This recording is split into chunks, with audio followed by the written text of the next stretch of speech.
Hello friends, எல்லாருக்கும் வணக்கம். எல்லோரும் எப்படி இருக்கிறீங்க? Welcome back to my channel. இன்றைக்கி வந்து நான் ஹைதராபாத் சிக்கன் பிரியாணி தான் செஞ்சுருந்தேன். அந்த ரெசிபி தான் உங்கள் கூட ஷேர் பண்ண போகிறேன். டேஸ்ட் வைஸ் வந்து ரொம்ப சூப்பராக இருந்துச்சு. நார்மலாக நம்ம பிரியாணி செய்வோம் இல்லையா, அதோட கொஞ்சம் ஹைதராபாத் சிக்கன் பிரியாணி ரொம்ப நல்லா இருந்துச்சு. ஆனால் செய்கிறதுக்கு கொஞ்சம் அதிகம் நேரம் பிடிக்கும். டேஸ்ட் வைஸ் வந்து ரொம்ப சூப்பராக இருந்துச்சு.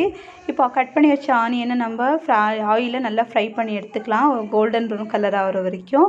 மிக்ஸி ஜாரில் வந்து இஞ்சி பூண்டு 2 பச்சை மிளகா சேர்த்துட்டு நல்லா ஒரு ஃபைன் பேஸ்ட்டாக அரைச்சி எடுத்துக்கலாம். இப்போ ஆனியன் ஃப்ரை ஆகிடுச்சு. அதை தட்டில் எடுத்து வச்சுட்டு 1/2 kg சிக்கன் எடுத்துகிட்டு இருக்கிறேன். மஞ்சள் பொடி, மிளகாய் பொடி, காஷ்மீர் ரெட் சில்லி பவுடர் சேர்த்துட்டு கூடவே பிரியாணி மசாலா, கரம் மசாலாவும் சேர்த்துட்டு அரைச்சி வச்ச இஞ்சி பூண்டும் அதில் சேர்த்துட்டு 2 பச்சை மிளகா நீளமாக கட் பண்ணி வச்ச 2 பச்சை மிளகா, 1/2 கப் அளவுக்கு நான் தயிர் எடுத்துகிட்டு இருக்கிறேன். 1/2 லெமன் எடுத்து நல்லா பிழிஞ்சிக்கலாம். கூடவே கட் பண்ணி வச்ச கொத்தமல்லி, புதினாவும் ஒரு கைப்பிடி அளவுக்கு சேர்த்துட்டு நம்ம ஆயிலில் ஃப்ரை பண்ணோம் இல்லையா, அந்த ஆயிலே சேர்த்துக்கலாம் ஒரு கரண்டி அளவுக்கு. கஸ்தூரி மேத்தி கொஞ்சம், ஆனியன் ஃப்ரை பண்ணோம் இல்லையா அந்த ஆனியனையும் கொஞ்சமாக சேர்த்துக்கலாம். அதுக்கப்புறம் தேவையான அளவுக்கு உப்பு சேர்த்துட்டு நல்லா மிக்ஸ் பண்ணிடலாம். எல்லா சைடும் நல்லா மிக்ஸ் ஆகணும். மிக்ஸ் பண்ணிவிட்டு ஒரு 1 hour அது ஊறட்டும். ஒரு சைடில் எடுத்து வச்சிடலாம் அப்படியே. இப்போ பாஸ்மதி ரைஸ் தான் நான் எடுத்துகிட்டு இருக்கிறேன். அது ஒரு 1/2 hour ஊறணும். நான் 1.5 கப் அளவுக்கு பாஸ்மதி ரைஸ் எடுத்துகிட்ருக்கிறேன். அது ஒரு தண்ணியில் ஊற வச்சிடலாம். ஒரு 1/2 hour ஊறட்டும். சைடில் வந்து நான் கபாபுக்கு தான் ரெடி பண்ணிகிட்டு இருந்தேன். நம்ம நார்மலாக செய்வோம் இல்லையா கபாபுக்கு மசாலா, அந்த மாதிரி சேர்த்துட்டு கூடவே கொஞ்சம் கார்ன்ஃப்ளவர் மாவு, கொஞ்சம் மஞ்சள் பொடி, மிளகாய் பொடி தான் சேர்த்துட்டு இருந்தேன். அதை சேர்த்துட்டு நல்லா மிக்ஸ் பண்ணிடலாம். அது ஒரு 15 minutes நல்லா ஊற வச்சிட்டோம்னா சைடில் வந்து நம்ம பிரியாணி செஞ்சு அப்படியே கபாப் செஞ்சிடலாம்.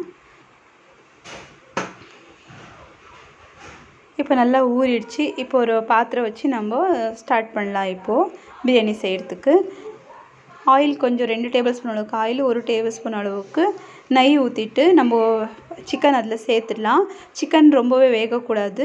ஒரு 8 minutes இல்லை 10 minutes உள்ளே வேக வச்சா போதும்.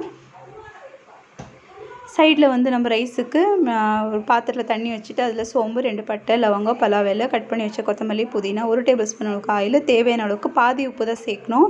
1/2 லெமன் சேர்த்துடலாம். தண்ணி நல்லா கொதித்த பிறகு நம்ம அரிசி போட்டோம். அது நல்லா 80% தான் வேகணும், ரொம்ப வேகக்கூடாது. அப்புறம் ரைஸ் வந்து உதிரியாக இருக்காது. சிக்கனும் ரொம்ப நம்ம வேக வைக்கக்கூடாது. தொக்கெல்லாம் ட்ரை ஆகிற வரைக்கும் கூட வேக வைக்கக்கூடாது. கொஞ்சம் தொக்கு மாதிரி தான் இருக்கணும். இப்போ நான் தம் போடுறதுக்கு நான் வாழை இலை தான் கட் பண்ணிட்டு வந்திருந்தேன். இப்போ சிக்கனுக்கு தொக்கு கொஞ்சமாக எடுத்து வச்சுக்கலாம் ஒரு சைடில்.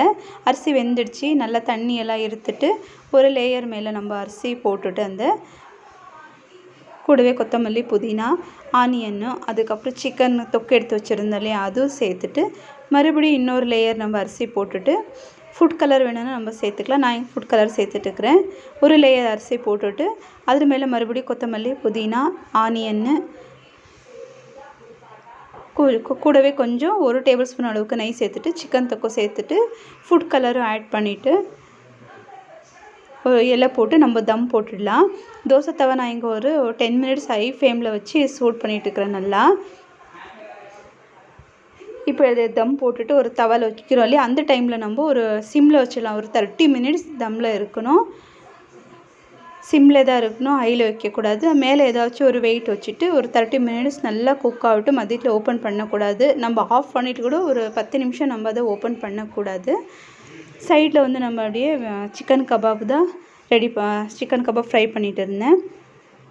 இப்போ ஒரு 30 minutes ஆயிடுச்சு. வீடெல்லாம் நல்லா கமகமான வாசனை. மாமூலி பிரியாணியோட இது ரொம்ப டேஸ்ட் ரொம்ப சூப்பராக இருந்துச்சு. இப்போ பாருங்கள், இந்த மாதிரி தான் ஆயிருக்கு. நல்லா ஒரு மிக்ஸ் பண்ணிடலாம்.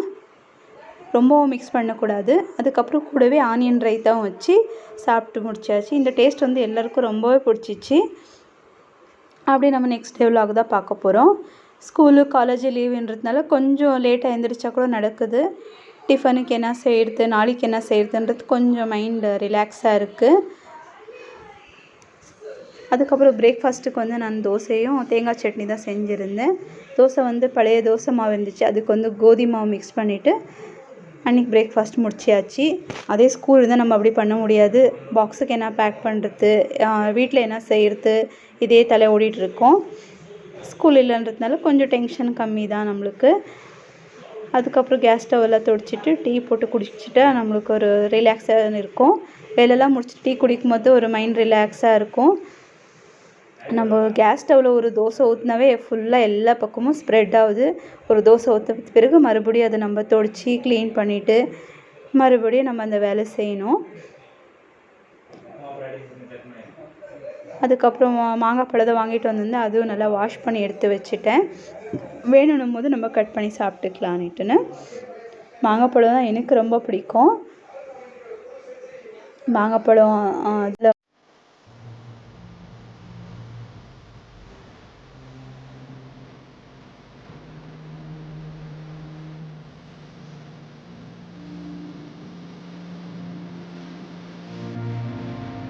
மறுபடியும் அதுக்கப்புறம் இந்த ஃபால் தைக்கிற வேலை இருந்துச்சு. அது ஃபாலெல்லாம் வாஷ் பண்ணிவிட்டு ஒரு 10 நிமிஷம் அது வந்துடுச்சுன்னா நம்ம ஐரன் பண்ணி தைக்கிறதுக்கு சரியாக இருக்கும். அது உணர்ற வரைக்கும் நம்ம உள்ளே எதனாச்சும் வேலை இருந்தால் எல்லாத்தையும் முடிச்சுட்டு அதுக்கப்புறம் நம்ம அந்த ஒர்க் ஸ்டார்ட் பண்ணிட்டு தான். இந்த வீடியோ உங்களுக்கு பிடிச்சிருந்தா மறக்காமல் சப்ஸ்கிரைப் பண்ணுங்கள், ஷேர் பண்ணுங்கள், கமெண்ட் பண்ணுங்கள். ஓகே, பாய். அடுத்த வீடியோவில் பார்க்கலாம்.